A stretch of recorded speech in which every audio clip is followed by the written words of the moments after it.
Com o Dr. Leandro Teles. Dr. Leandro, como que você e sua família têm passado essa temporada? A gente Boa tem tocado, tarde. né? Intocado. A gente está intocado e está tocando o barco. Não é fácil, né? Porque não é uma rotina estabelecida, obviamente. As crianças em casa são crianças pequenas. Eu tenho meu trabalho nas redes sociais que eu tento manter, tento escrever, tenho os pacientes para atender também em teleatendimento. O pessoal sabe também que eu venho de uma pré-quarentena, que é a questão minha física, que também atrapalhou um pouquinho esse começo do ano.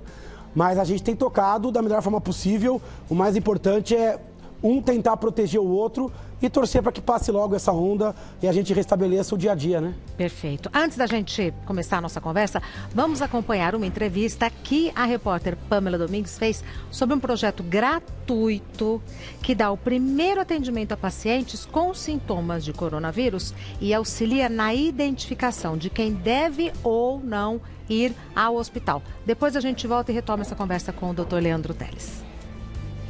A plataforma Missão Covid já atendeu 25 mil pacientes e tem 805 médicos cadastrados. O Dr. Rafael Brandão é um dos criadores desse projeto e eu queria que você contasse pra gente como é que funciona a plataforma.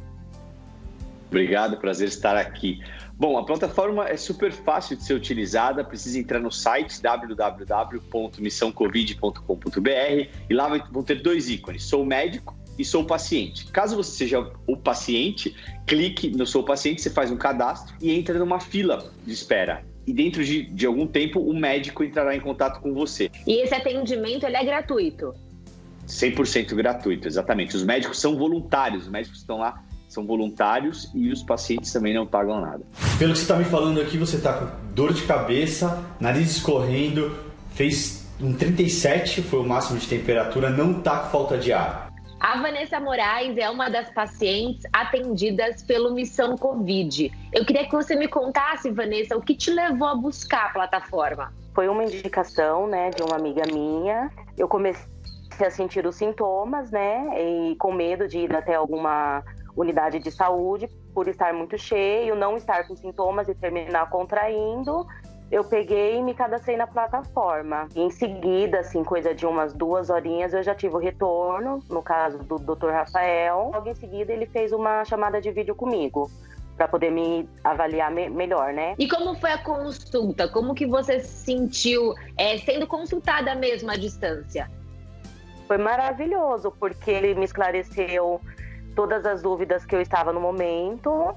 Me deixou tranquila, né? Porque eu estava bem preocupada mesmo, principalmente que eu tinha tido contato com meu filho, então eu estava muito preocupada. Foi o atendimento que eu teria tido, eu acho que em qualquer unidade se eu tivesse ido. E ele te orientou a ficar em casa e só procurar então um hospital caso os sintomas se agravassem? Isso mesmo, ele falou para mim, devido à minha idade, né, eu tô com 37 anos, estou numa idade boa, não tenho históricos de saúde, assim, de risco, né, então ele falou, te oriento a não ir, a não ser que a falta de ar sua aumentar e você precise realmente procurar algum serviço de emergência, mas do contrário não, continua em repouso em casa, estava tomando vários medicamentos, porque na hora do desespero você começa, né, se automedicar. Ele pediu para eu cortar os medicamentos, eu cortei todos os medicamentos e realmente eu vi uma melhora. Piorou o quadro que você tá agora e tá ficando preocupada, entre em contato aqui de novo, deixa eu te ver de novo e a gente vai se falando, tá legal? Qual que é a importância dessa plataforma nesse momento atual que estamos vivendo? A grande preocupação que a gente tem, foi até daí que nasceu a ideia da plataforma, de ter pacientes em excesso no pronto-socorro ou não ter pacientes que necessitem estar no pronto-socorro com medo de estar no pronto-socorro, fiquem em casa. Então, nosso objetivo maior é levar para o pronto-socorro quem de fato precisa estar lá e tirar do pronto-socorro quem não precisa estar lá. Muito obrigada, doutor. Parabéns pela iniciativa. Parabéns. Eu que agradeço, muito Parabéns, obrigado. Pamela, pela entrevista. Que iniciativa maravilhosa, não, doutor Leandro? Bacana, né? Solidariedade, expertise, tem uma tecnologia envolvida, isso é bacana. E isso é validado nesses tempos de crise. de guerra. Lógico que nada substitui uma consulta presencial, mas neste momento, onde o distanciamento ele é obrigatório, existe uma recomendação do próprio CRM, CRF, de prestar algum auxílio, no caso é uma pré-consulta e uma triagem, né? Que faz com que quem realmente procure o pronto-socorro, quem precisa, quem necessite, para que não haja realmente uma demanda exagerada ali e que os pacientes que possam ter uma orientação em casa possam ficar em casa protegidos ali, né? E com tranquilidade. Com tranquilidade, porque muita gente sofre pelo medo. A moça falou que já estava se automedicando, ansiosa. E aí, às vezes, começa a surgir efeito colateral de remédio. Isso. E aí você fala, nossa, e o próprio medo leva você a ter uma percepção de que está faltando ar, de que você está comendo bola. Então, às vezes, a palavra de um médico conhecido, ou nesse caso não conhecido, mas habilitado, pode te ajudar a tomar essa primeira decisão, que é sair ou não de casa. Porque sair de casa, você busca atendimento, mas se você não tiver com Covid, você se coloca em situação de risco. Se você tiver, também você coloca outras pessoas em risco da sua infecção. Então, às vezes, é hora de ficar em casa e receber essa orientação, parcimônia, tranquilidade. Como essa, tem várias iniciativas muito boas para mostrar como em épocas de crise também surge muita solidariedade, cada um pode dar um pouquinho. Criatividade, tecnologia, e todo mundo tem uma expertise que pode ajudar o outro nessa hora, né? Doutor Leandro, eu sempre fui dessa opinião, talvez por conta da minha geração, de que nada substitui o contato frente a frente com o médico. Porém, neste momento, esta alternativa é válida, é isso? É válida, é válida, então isso é transitório, é uma lei transitória, é uma lei de crise, onde até o fim da pandemia está autorizada a telemedicina para aqueles pacientes que não exigem exame físico. Se o médico ali na telemedicina perceber que precisa examinar, ele vai tomar essa plataforma também, ela não prescreve medicamentos, ela orienta, mas se o medicamento precisar ter uma obrigatoriedade de prescrição, ele vai orientar sem dúvida outro sistema. Então é um sistema neste caso, de triagem. Mas, que você bem colocou, não substitui, obviamente, o atendimento presencial e o exame físico. Mas, neste momento, é uma boa saída, porque é muita gente precisando de informação. Então, aí, com esta alternativa, a gente já falou aqui de solidariedade, melhoria do SUS.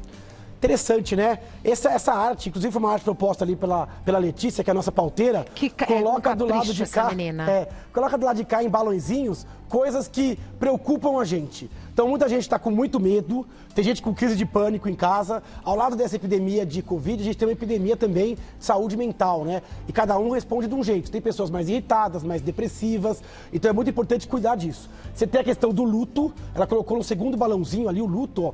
Pessoas que perdem entes queridos. E tem esse luto também coletivo, esse luto por compaixão. E não poder velar, doutor Não poder velar, não poder se despedir, não poder acompanhar o atendimento. Tudo isso é uma característica desta nova infecção que se transmite por proximidade. Compulsões, crise econômica, são coisas ruins, né? Desemprego, a gente tem medo disso. O isolamento, que exige, obviamente, um monte de ferramentas de enfrentamento e incertezas. Mas do lado de cá, ela colocou coisas boas. Ela colocou telemedicina, mas poderia ser qualquer tele. A gente está acostumado com a televisão, por exemplo, que você está à distância enxergando. Mas consulta com vários profissionais, pode ser uma coisa bacana. Telereuniões, aulas que são dadas à distância, né? Então a educação por telecurso, teleeducação, até o contato afetivo pode ser por tele atualmente. Sim. Então essa tecnologia e essas variáveis, isso é uma coisa boa. Melhora não só a tecnologia, como melhora o nosso acesso à tecnologia. Teve pessoas que nunca fizeram uma chamada de vídeo na vida e agora aprenderam a mexer com os aplicativos, com o vídeo, perderam a vergonha de estar de frente àquela pequena câmera para se aproximar dos netos, do parente, para dar uma opinião. Então esse avanço tecnológico, ele é bacana. Melhoria do SUS eu acho bacana, porque o SUS é um sistema dos melhores do mundo em termos de ideologia. Ele é difundido no Brasil, ele está na Constituição como dever do Estado, então ele é descentralizado. Foi só falar, né? Ele articula município, Estado e federação, então ele é universal, ele tem a sua hierarquia. O problema do SUS é que falta recurso. ele é muito mal dividido às vezes, falta material humano também. Durante a crise agora, você pode ter um pouquinho mais de recurso para o SUS e ele pode sair melhor que entrou, com mais respiradores, mais EPIs, equipes mais bem informadas, ele melhor dividido, porque alguns estados vão demandar, obviamente, maior investimento. Então é muito importante que isso aconteça no Brasil, que essa atenção à saúde gere realmente um legado em saúde. Solidariedade, é óbvio, momento de crise, nada melhor do que fazer um pouquinho pelo outro, né? Todo mundo tem uma expertise, todo mundo tem algo de bom a transmitir. E nessa hora você vê ações como essa. Valorização do idoso é legal, valorização do sistema de saúde. Dos profissionais de saúde. Dos profissionais, de dos segurança. Entregadores. Então todo mundo garis. Todo mundo que não pode parar para a sociedade não sucumbir. Esses 30%, 40% de profissionais que precisam estar na ativa. E também aqueles que não estão na rua, mas estão em home office. Sim. Agora, jornalistas, porque também hoje o jornalismo é um serviço essencial em pandemias. Médicos, enfermeiros, auxiliares de enfermagem. Então precisa ter uma recomendação, precisa ter uma valorização financeira, um cuidado com cargas horárias, porque esses aí estão realmente em maior risco, e muita proteção com relação à infecção. Perceba que crise nenhuma só tira. A gente tem um monte de coisa positiva que acontece. É verdade. Você falou assim, como que valorização do idoso? Porque hoje o idoso é quem... Hoje é o alvo da preocupação, É o alvo da preocupação. A gente quer reconstruir essa sociedade... Com eles. Com eles. Então precisa cuidar do idoso. Não é bater de frente, é ouvir. E a gente quer cuidar porque eles são as fontes de sabedoria da nossa sociedade. São os melhores professores, são os grandes vínculos afetivos com os netos, são grandes profissionais. Então a gente quer protegê-los agora para depois expulsar eles de casa. A gente quer eles na rua, criando, obviamente, partilhando e criando uma sociedade ainda melhor. E essa valorização ela é fraca em países ocidentais. Eles sofrem por solidão, por isolamento afetivo. Abandono. Hoje são protagonistas como o profissional de saúde e outros que você citou. Tudo isso é importante. São legados positivos que a pandemia ela pode deixar se a gente, obviamente, conseguir reforçar tudo isso que a gente citou aqui. Vamos conseguir. Estamos nesse momento de reflexão para isso, né, doutor? Eu acho que é isso. Com tempo, com pensamento e com os holofotes virados também para essa reflexão positiva. Perfeito. Temos perguntas do pessoal de casa. Peço um minutinho da sua paciência. Quando você quiser. Fiquei com a sensação que você queria falar mais alguma coisa. Não. Mas essa sensação eu sempre quero falar alguma coisa. Se for guiar por essa sensação... Ela é eterna. Ela é eterna. Vamos para as perguntas. Eu vou tentar até ser um pouco mais rápido para a gente responder o maior número possível de perguntas. Vamos lá, então. A primeira pergunta da Vitória. Pessoas que tomam remédios para ansiedade devem conversar com o médico sobre aumentar a dose neste período? A pergunta é boa e isso é um caminho possível, sim. A gente sabe que nesse momento todo mundo fica um pouco mais ansioso. Todo mundo sofre com um pouquinho mais de medo. Isso é uma resposta natural do cérebro. O cérebro responde com ansiedade frente ao novo, ao risco, ao inédito. É tudo que tem agora. A gente tem o novo, tem o risco, a saúde, os riscos outros das decisões. Existe uma polarização, existe o isolamento. Então existe uma série de inseguranças e incertezas que alimentam nossa ansiedade. Quem sofre mais? Quem já tem um histórico de ansiedade, quem já faz tratamento... Acentua, doutor? Pode acentuar. Quem faz tratamento pode precisar de ajuste, que pode envolver realmente ajuste de dose também. Troca de remédio, associação de medicamentos. Então, manter o vínculo com o médico. Se a pessoa já teve histórico de depressão e de ansiedade, manter um pouco mais de vigilância. A gente sabe que mulheres têm um risco maior de ansiedade. Ficar de olho com relação a comportamentos compulsivos, a fobias, a alterações do sono, porque isso pode ser um sinal de que a ansiedade está um pouquinho acima do necessário. Agora, um pouco mais ansioso, todo mundo vai ficar. É um sinal de inteligência, porque você tem que ficar antenado, ligado, e o medo, de alguma forma, ele te protege, para você não se colocar em risco e não negligenciar a pandemia, que é um risco real, é um vírus real, mas não é o fim do mundo. Né? Talvez seja o início de um novo mundo. Então é muito importante olhar os seus sintomas e entender que mudar o estilo de vida, talvez reforçar a terapia e talvez mudar o medicamento em casos selecionados é sim uma saída. estão recebendo muitos pacientes com quadros descompensados da parte emocional. Aí é importante você regular rapidamente antes que o quadro piore, porque senão a pessoa pode ter crises fortes, como pânico, às vezes tem que ir para o pronto-socorro. Aí não, e aí é a gente não quer esse tipo de mistura dos sintomas da ansiedade com os sintomas do Covid e esta circulação maior. Então, se tiver um médico parceiro, comunicar-se a ele para ajustar sim. Perfeito. A próxima pergunta foi enviada pela Bárbara. Estou muito ansiosa e estressada. É possível fazer terapia à distância? É possível, é viável, vai muito bem. A telepsicologia, ela vai muito bem. Porque o psicólogo ele não precisa necessariamente do exame físico, do toque. Então ele pode, baseado na expressão facial, nas coisas que você conta, te guiar. Só escolhe, lógico, um lugarzinho confortável da sua casa, com pouco barulho. Privacidade. Privacidade, que é uma coisa que a gente perde, porque o isolamento coloca todo mundo, às vezes, confinado. A gente perde um pouco da autonomia e da privacidade. É muito importante respeitar o espaço do outro, o direito do outro de se calar ou de fazer uma coisa que só ele, só importa a ele. Então a privacidade ela está em risco. No caso aqui da teleatendimento, é importante escolher um profissional que tenha empatia, é importante ter paciência com a terapia, que ela demanda às vezes algumas semanas para engrenar, mas o terapeuta é um profissional precioso em todas as formas de ansiedade e depressão, inclusive na prevenção. Então é muito importante em qualquer nível e qualquer momento. Então, se você tiver a disponibilidade de fazer uma telepsicologia, e sabe que às vezes você não consegue um psicólogo, mas às vezes você se conectar com um amigo que tem uma sabedoria maior, ou que te tranquiliza, que te acalma, às vezes é o jeito de falar, é uma pontuação, é o tom da voz, é a experiência humana. Pegar o telefone e ligar para ele ou se conectar nas redes sociais, você vai ver, porque tem pessoas que devolvem a gente mais estressado e tem pessoas que devolvem a gente mais calmos. Então, se conectar com essas pessoas é um tipo de teleterapia. Vai muito bem e nesse momento eu acho um excelente recurso. Perfeito. Mais uma pergunta da Gisele.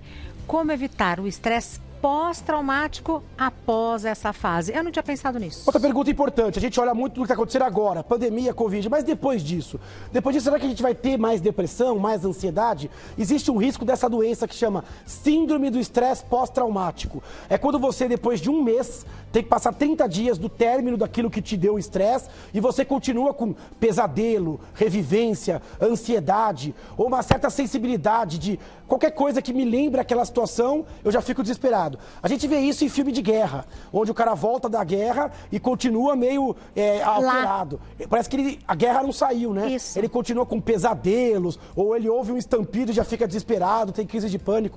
A síndrome do estresse pós-traumático, ela pode acontecer com pessoas que passaram por proximidades de morte ou que sofreram demasiadamente. Nesses quadros de pandemia, algumas pessoas têm risco disso. É mesmo? Quem sofreu com Covid, quem foi internado, quem teve parentes, quem teve na linha de frente e viu ali o sofrimento humano. Então, segurança, porteiro do hospital, os atendentes, os médicos, eles têm um risco maior de estresse pós-traumático. Mas existe um outro estresse pós-traumático que é mais sutil, que é um estresse meio que por compaixão. Pessoas mais sensíveis que viram tanta notícia ruim, tanta notícia ruim, péssima, que ela começa a sofrer por antecipação pela notícia, pelo sofrimento do outro. Então é um estresse traumático durante a ocorrência e pós-traumático que pode acontecer em pessoas mais sensíveis. Então, cuidado, você hoje tem que ser o seu filtro. Não se alimente só de notícia ruim, nem de fake news, nem a vida é só Covid. É importante dividir com espiritualidade, acesso à arte, que te coloca numa situação de tranquilidade, boas notícias relacionadas à Covid. É muito importante você permear o seu tempo com outras informações e outras referências para que você não desenvolva esse tipo de estresse. Perfeito. Eu tenho visto esse tipo de comportamento. Algumas pessoas com uma sensibilidade, assim, de você conversar, a pessoa começar a chorar. É verdade. A pessoa está à flor da pele. A flor da pele. É como se fosse um elástico muito esticado. E ela pode ficar mais impulsiva, mais compulsiva, mais melancólica. Tem pessoas que estão chorando em comercial de margarina. Então, cuidado. Se perceber que está um pouco diferente, voltar-se à sua essência. Às vezes a medicina não traz todas as respostas agora.